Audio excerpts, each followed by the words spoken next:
श्री स्वामी जी महाराज ने राम नाम के गुणों को वर्णन करते हुए हम सबको मार्ग दिया। हे प्यारे, नित नियम से राम नाम का जाप करना। अब जाप भी बड़ी ऊंची भावना होवे, दृढ़ निश्चय होवे, तेरा पूर्ण विश्वास होवे कि ये मेरा राम मेरा कल्याण करने वाला है। मानव सदैव उस परम पिता परमात्मा के भरोसे में रहे, उसके साथ परा प्रीति से अपने जीवन का निर्वाह करे। दो प्रकार के ही लोग हैं, साधक हैं। एक इस जगत से आदर सम्मान पाकर बहुत ही हर्षित होते हैं। अपना जीवन कैसा भी होवे, दूसरे मेरी प्रशंसा करें, ये कामना रखे हुए विपरीत कर्म करने में भी कोई संकोच नहीं करते। अपनी प्रतिष्ठा, अपना आदर, अपना सम्मान हो, उसके लिए अपने मन में भेद रख करके वे अपना कार्य करते हैं, जो परम पिता परमात्मा को कदापि नहीं भाता। दूसरे वह साधक हैं जो भक्त के लक्षण वर्णन किए हुए हैं। वह परम पिता परमात्मा से प्रतिष्ठा प्राप्त करता है, जगत से प्रशंसा चाहता है, या भगवान के दरबार में तुझे जो प्रतिष्ठा प्राप्त होती है, भगवान के हृदय में जो भक्त का ऊंचा भाव है, यह निर्णय मानव स्वयं करना होता है कि मुझे प्रतिष्ठा कहाँ प्राप्त करनी है।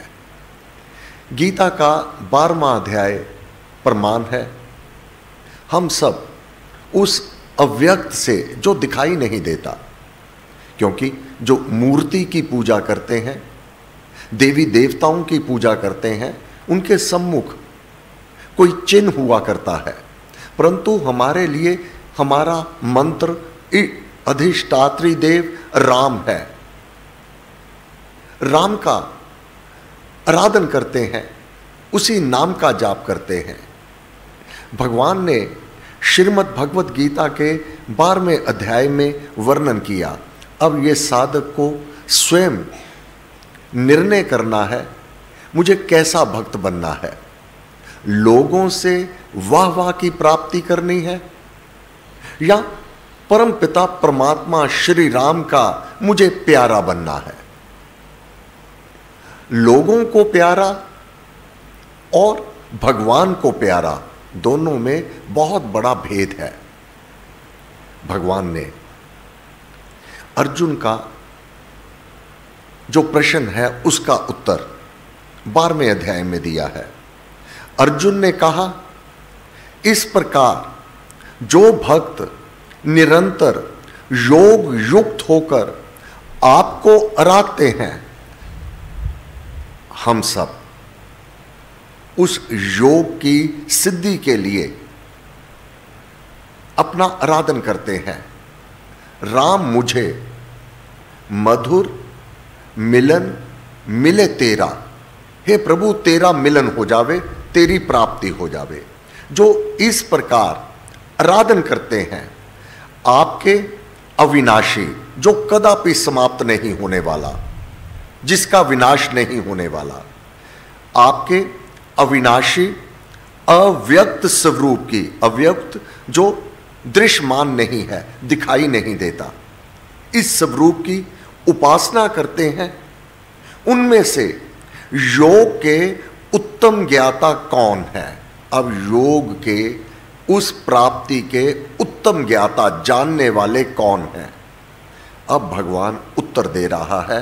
अब हमें अपना निरीक्षण करना होगा कि भगवान को कौन प्यारा है और कौन अप्यारा है।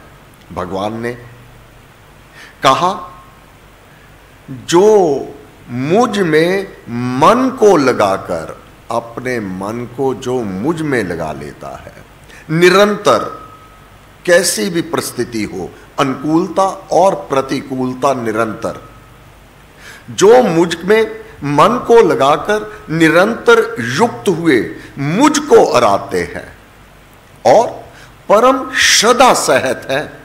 श्रद्धा, कैसी भी अवस्था हो, अपनी श्रद्धा में वह डामाडोल नहीं होते, वे मुझ में अत्यंत मिले हुए माने गए हैं, वह मुझ में है।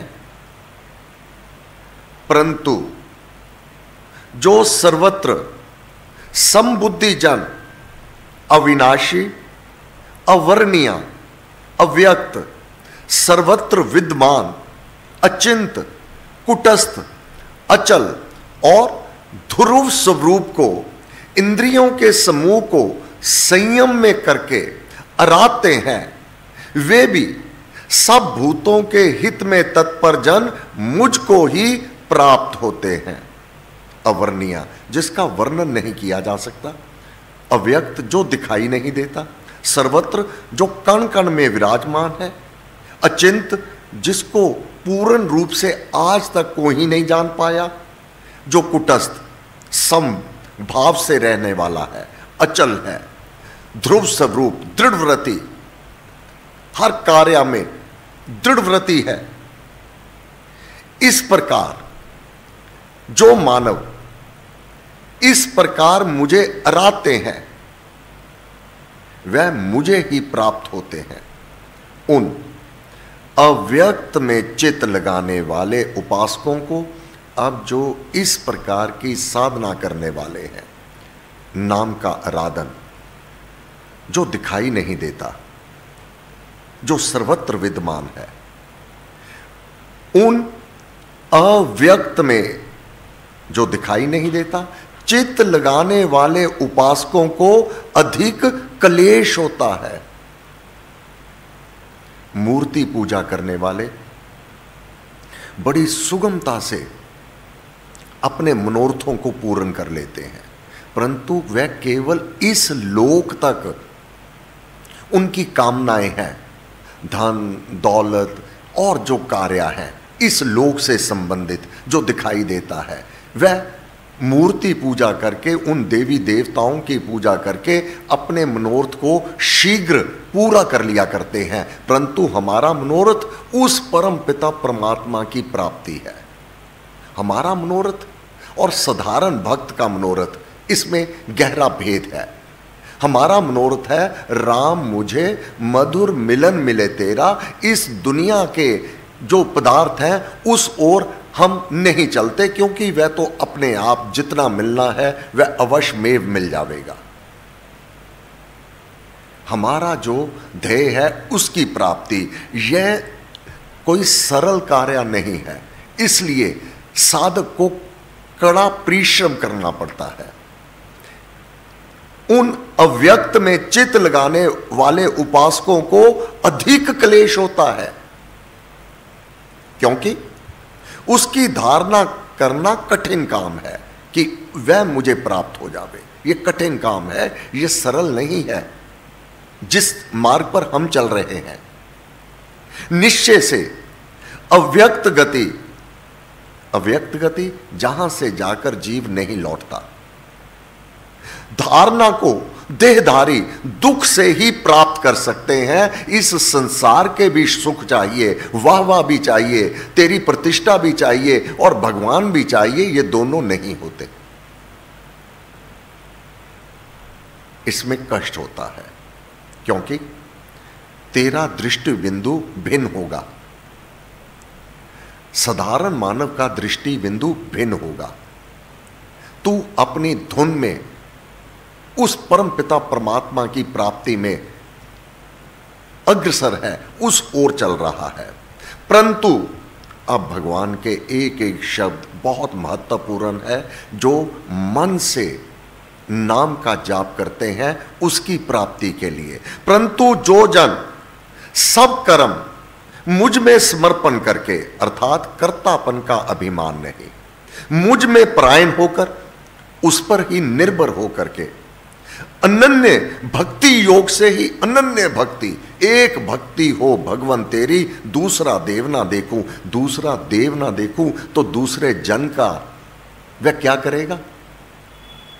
अनन्य भक्ति योग से ही ध्यान करते हुए मुझको अराते हैं, उन मुझ में चित्त लगाए हुए जनों का मृत्यु के संसार सागर से हे पार्थ मैं तुरंत उद्धार कर देता हूं। जिसके लिए हमारी साधना चल रही है, बार बार जन्म और बार बार मृत्यु से छुटकारा पाना। भगवान ने कहा जो मुझ में चित्त लगाए हुए जन, उनका मृत्यु संसार सागर से मैं तुरंत तुरंत उद्धार कर देता हूं। इस कारण तू मुझ में ही मन को लगा, मुझ में बुद्धि को स्थापित कर, अपनी बुद्धि इधर उधर ना भटका, अपने मन को इधर उधर ना भटका। इस अनन्य भक्ति के प्राप्त करने के अनंतर, ये प्राप्ति कोई सुगम नहीं, बड़ी कठिन है। ये अनन्य भक्ति प्राप्त करने के अनंतर निस्संदेह गारंटी, तू मुझ में निवास करेगा, भगवान के हृदय में तू प्रवेश कर जाएगा। तू मुझ में निवास करेगा, तेरा निवास स्थान कहां हो जाएगा? मेरा हृदय, मेरे में अंदर। और क्या चाहिए? वह सर्व शक्तियों का स्वामी है, वहां विपरीतता नहीं है, वहां दुख नहीं है, वहां कष्ट नहीं है।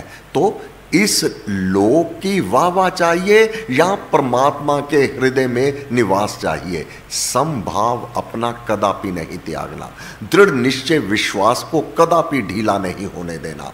अब भगवान कहते हैं जो जन सब प्राणियों के प्रति द्वेष रहता है, सब प्राणियों के प्रति द्वेष रहता है। अब ये निर्णय मानव को, साधक को करना है, भक्त को करना है कि मुझे लोगों में प्रिय होना है या भगवान के लिए प्रिय होना है। मुझे भगवान का प्यारा होना है या लोगों का प्यारा होना है। जो जन सब प्राणियों के प्रति द्वेष रहत है, सब प्राणी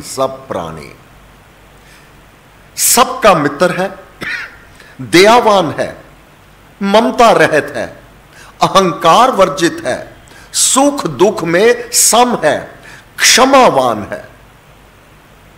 बहुत ऊंची बातें हैं ये साधारण नहीं, यूं ही नहीं कहा। मेरी प्राप्ति बड़ी कष्ट से होती है। ये अपनी वृत्तियों को बदलना कोई साधारण व्यक्ति का कार्य नहीं है। जिस पर अकरण अकारण कृपा हो जावे उसमें ये सब हो जावे, अन्यथा मानव किसी को क्षमा करने के लिए तो कदापि तैयार नहीं होता। उसने मेरे साथ ये किया और मैं उसको क्षमा कर दूं? भगवान ने पहले ही कह दिया है कि जो मैं विधि बताने लगा हूं इसमें तेरे को बड़ा कष्ट होगा।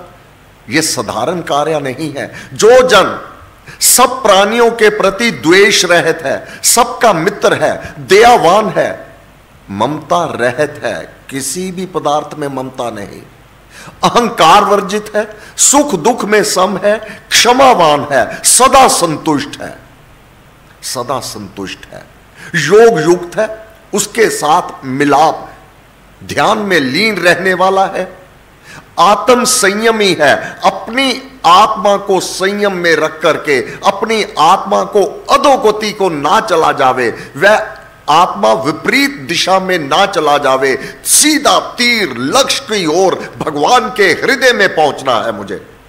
आत्म संयमी है, भगवान में दृढ़ निश्चय वाला है और मुझ में मन तथा बुद्धि अर्पण किए हुए है, ऐसा मेरा भक्त मुझे प्यारा है। अब निर्णय साधक को करनी है, जो भगवान को प्यारा है वह मुझे कर्म करूं या इस लोक के वाह वाह के लिए अभिमानवश वह कर्म करूं। मुझ में मन और बुद्धि अर्पण किए हुए है, ऐसा मेरा भक्त मुझे प्यारा है। ये पहला कहा है, जिससे लोग भय नहीं करते और जो लोगों से नहीं डरता और जो हर्ष, क्रोध, भय और उद्वेग, चिंता जन्य व्याकुलता से रहत है, वह भक्त मुझे प्रिय है। वह भक्त मुझे प्रिय है जो चिंता नहीं करता, कोई भय नहीं करता, जो भगवान के भरोसे के अतिरिक्त किसी अन्य की अपेक्षा नहीं रखता, पवित्र है, चतुर है, सब अशुभ कर्मों से उदासीन है, कोई विरुद्ध भी है उसके प्रति कोई षड्यंत्र नहीं करता, सब अशुभ कर्मों से उदासीन है, चिंता आदि मानस रोग रहत है, चिंता नहीं करता, ये मानसिक रोग उसे नहीं लगता। सब अशुभ कर्म करना जिसने त्याग दिया है, अर्थात इससे पहले अशुभ कर्म करता रहा है, अब त्याग दिए है। सब अशुभ कर्म करना जिसने त्याग दिया है और भक्ति युक्त है, वह मुझे प्यारा है। तीसरी बार कहा भगवान ने, वह मुझे प्यारा है। जो ना हर्ष करता है, प्राप्त वस्तु होने पर नहीं उछलता, जो ना हर्ष करता है, ना द्वेष करता है, ना चिंता करता है, ना अप्राप्त वस्तु की आकांक्षा करता है, और जो शुभ अशुभ कर्म फल का त्यागी है, वह भक्ति भाव वाला भक्त मुझे प्रिय है। चौथी बार भगवान ने कहा, जिसमें यह गुण है वह मुझे प्रिय है। अब साधक ये देखे कि मुझे प्रिय गले सड़े मानव का बनना है या परमात्मा का बनना है। जो शत्रु और मित्र में समदृष्टि है, ऐसे ही मान अपमान में सम है, शीत उष्ण सुख दुख में सम है, फल की इच्छा रहत है, जो निंदा तथा स्तुति में बराबर रहता है, जो मौन युक्त है, मौन युक्त है। चाहे जो हो, कोई कुछ भी हो जावे, वह मिले उसी से संतुष्ट है। स्थान की ममता रहत है, किसी भी स्थान में कोई विशेष ममता नहीं रखता है और स्थिर बुद्धि है। वह भक्तिमान भक्त मुझे प्यारा है, ये 5वीं बार बोला महाराज ने, वह भक्तिमान भक्त मुझे प्यारा है। ऊपर श्लोकों में ईश्वर भक्ति के जो लक्षण वर्णन किए गए हैं वे बहुत ही उत्तम हैं। श्रेष्ठ भक्त का जीवन, अब केवल भक्त का जीवन ही नहीं, श्रेष्ठ भक्त का जीवन। अब ये मानव ने स्वयं निर्णय करना है, मुझे परमात्मा की दृष्टि में केवल भक्त ही रहना है। भक्त तो वह भी है, जल फूल फल पत्तर अर्पण किए वह भक्त है, माता को चुनरी प्रसाद वह अर्पण किया वह भी भक्त है। परंतु श्रेष्ठ भक्त परमात्मा की दृष्टि में बनना है तो वह कौन है? जो उपरोक्त मन में किस प्रकार भाव रखने वाला भक्त है। श्रेष्ठ भक्त का जीवन, श्रेष्ठ भक्त का जीवन ईश्वरीय प्रेम में कैसा रंगा हुआ और सम शांत होना उचित है, यह उनमें बड़े सौंदर्य के साथ वर्णन किया गया है। यह श्री स्वामी जी महाराज की वाणी है। श्रेष्ठ भक्त का जीवन ईश्वरीय प्रेम में कैसा रंगा हुआ और सम शांत होना उचित है, उचित है। यह उनमें बड़े सौंदर्य के साथ वर्णन किया गया है। जो जन इस भक्ति धर्म अमृत का जैसा कहा उसी प्रकार सेवन करता है। सेवन खाना, अपने भीतर उतार लेना, अपने भीतर ये गुण उत्पन्न कर लेना। जो सेवन करते हैं और मुझ में प्रायण परम श्रद्धा करने वाले हैं, वे भक्त मुझे परम प्यारे हैं। अब केवल प्यारे ही नहीं, जो ये इस कथन को पढ़ कर करके, सुन कर करके सेवन अपने भीतर उतार लेते हैं, अपने कर्म कलाप इसके अनुसार करते हैं, ऐसे मेरे भक्त मुझे परम प्यारे हैं। परम सबसे ऊपर।